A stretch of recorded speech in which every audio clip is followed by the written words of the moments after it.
que acontece é o seguinte. Esse aqui qual é o dentista? Esse aqui. Esse é o dentista. Ele chama-se André. Foi preso. Segundo a denúncia, ele violentou 6 mulheres e tentou violentar uma outra. Ficou 7 meses preso. 7. E nos 7 meses preso, ele passou, pode imaginar o que é cadeia. Só quem já ficou é que sabe. Como eu já fiquei, eu sei o que é uma cadeia. O que ocorre? 7 meses. Acusado, com dedo no nariz, sacudido, veio o exame de DNA. Ele tinha sido preso por engano. Ele não tinha nada a ver com isso. E ficou preso 7 meses. Já no outro caso aqui, o médico aqui, esse é o que nós chamamos verdadeiro. Por quê? Porque um sujeito pegou o nome completo dele, CRM, e passou, era um falso médico que se passava por ele. Aí, o que ele fez? O médico de verdade, que é esse, descobriu a farsa quando o falso médico ligou para o hospital onde ele trabalha e pediu uma ambulância. E o cara passou o nome e o número do CRM dele. O povo reparou e disse, peraí, o doutor Bruno está aqui? E assim se descobriu. Esse, um dentista, não tinha nada a ver com isso. 7 meses na cadeia. Pior, o retrato falado do estuprador nem parecido com ele era. E aqui, o médico Bruno Tenório, que por pouco não se mete numa enrascada, porque um outro usava todos os dados dele e se passava por médico. Põe no Cidade. Era neste hospital público de Glória de Goitá, a 70 quilômetros do Recife, que o falso doutor Bruno fazia plantões. Enganou bem. Ele enganou bem a gente. Todo mundo achava que era um médico. Todo mundo achava que era médico. Ele atendia bem os pacientes? Atendia bem, passava a medicação correta. Procedimentos de risco ele fazia também? Fazia todos os procedimentos. Para trabalhar, o homem, que também atendia em cidades próximas, usava nome e registro profissional deste outro médico, Bruno Tenório da Silva. A farsa só foi descoberta depois de uma grande coincidência. O falso Dr. Bruno atendia um paciente aqui quando precisou da ajuda do SAMU de um município vizinho. Quem atendeu o telefone foi justamente o verdadeiro Dr. Bruno Tenório. Sem que o falsário percebesse, o verdadeiro Bruno foi até o local. O encontro foi flagrado por câmeras de segurança. Chegou a entrar em contato comigo, pessoalmente, só que no encaminhamento dele não era meu encaminhamento, era o meu nome completo com outro CRM. Enquanto eu fui na direção para confirmar se realmente esse CRM era válido, se era dele, se ele já tinha se formado, se realmente era, ele evadiu do hospital. Fugiu? Fugiu. Deixou o paciente lá em estado grave. O caso foi levado à polícia. Já várias vezes ele veio dar plantão aqui com o mesmo nome, Dr. Bruno Silva, só que nenhuma delas foi conferido o CRM para ver se era verdadeiro ou não, ou nenhuma vez foi pedido documentação. E nesses plantões que ele teve, já teve denúncias, inclusive aqui dentro da delegacia já tem boletins de ocorrência abertos contra ele, por negligência, por óbito de outros pacientes. Desde que foi descoberto, o falso médico sumiu, deixando a população da pequena cidade preocupada. Ser atendido por ele nunca foi? Não, nunca foi. Uma contagem angustiante. 210 dias atrás das grades, jurando inocência.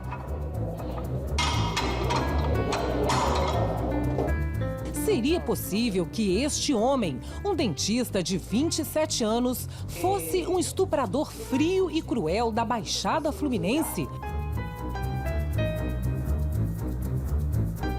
A polícia tinha certeza que sim, e prendeu André por atacar 7 mulheres na cidade de Belfor Roxo. Segundo os depoimentos, o estuprador estacionava o carro, descia e atacava. O homem intimidava as mulheres com canivete e depois levava as vítimas a locais desertos onde cometia os abusos sexuais. Um detalhe fez a polícia acreditar que André fosse o criminoso. De acordo com a investigação, uma das vítimas anotou parte da placa do carro usado no crime. Mesmo sem ter a identificação completa do veículo, os policiais chegaram a um veículo na mesma região dos crimes. Era o carro de André.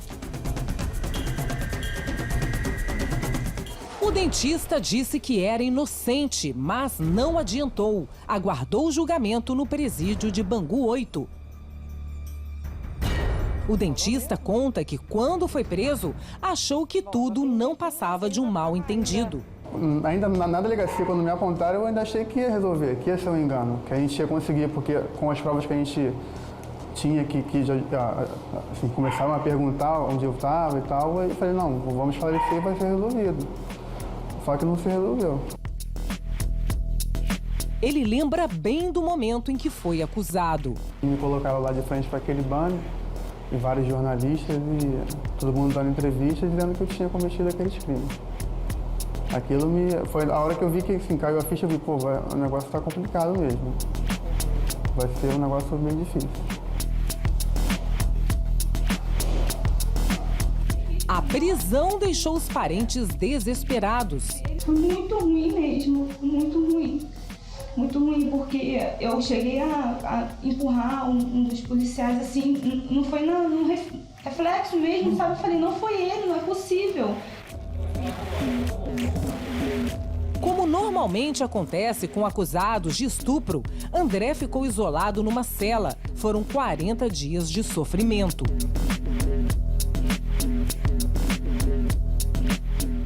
A comida era racionada, não tinha assim, comunicação com nada. Não deixavam falar comigo, entendeu? Então foi muito angustiante, sofrimento. Enquanto André estava preso, esse advogado tentava provar a inocência dele e descobria falhas na investigação. Por exemplo, os retratos falados não eram nada parecidos com André.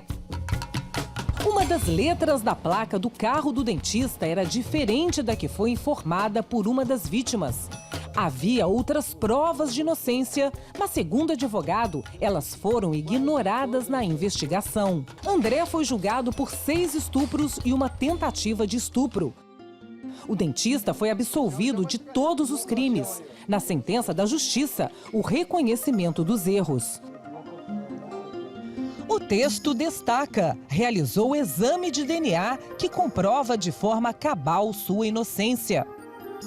Em outro trecho, o juiz declara: no momento do reconhecimento, os policiais não estavam com a mesma roupa do depoente, estavam com roupas diferentes e estavam com os distintivos para fora. Eram simplesmente os policiais da delegacia, com seus próprios distintivos, ladeando o único que não era policial e que já tinha sido apontado como estuprador. Diante de tantos erros, o juiz finalizou. O juízo lamenta a maneira como as investigações foram conduzidas, pois o real criminoso está solto. A Corregedoria da Polícia Civil disse que vai apurar a conduta dos policiais responsáveis pela investigação. A delegada que investigou o caso não gravou entrevista, mas por nota, a polícia informou que as 7 vítimas prestaram depoimento e reconheceram o dentista como o autor dos crimes. E que após a divulgação da prisão, outras 2 mulheres procuraram a delegacia para dizer que identificaram André através das reportagens feitas quando ele foi preso. Antes de ser preso, o dentista morava com os pais e as 2 irmãs. André trabalhava em 3 clínicas aqui mesmo na Baixada Fluminense. Desde que saiu da prisão, ele vive com a noiva e os pais dela. Nesta casa, André já conseguiu um novo emprego como dentista e tenta recomeçar a vida. Isso aí. O pai da namorada dele foi um dos principais aliados. Desde o início, Wilson lutou para provar a inocência de André. conseguiu vídeos e apresentou álibis. A situação da gente poder ajudar o André não era que era o André, na verdade, ou que ele fosse o namorado da minha filha.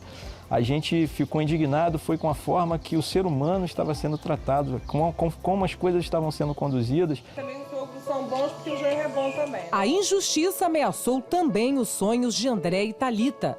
Bem na época da prisão, eles se preparavam para casar. Eu achei que não ia ser feliz mais. Eu estava, desacreditada. Eu estava sem força mais, e daí começaram a vir os exames de DNA, os resultados. A libertação de André e o reconhecimento dos erros não surpreenderam a família. Aqui, ninguém duvidava da inocência dele. Nós não tivemos vergonha de levantar a cabeça, andar e falar com as pessoas, porque tínhamos a certeza quem é o nosso filho, a educação que ele recebeu, a parte moral que ele possui. André decidiu processar o Estado pela injustiça, mas nos últimos tempos ele tem se dedicado aos planos de uma nova vida.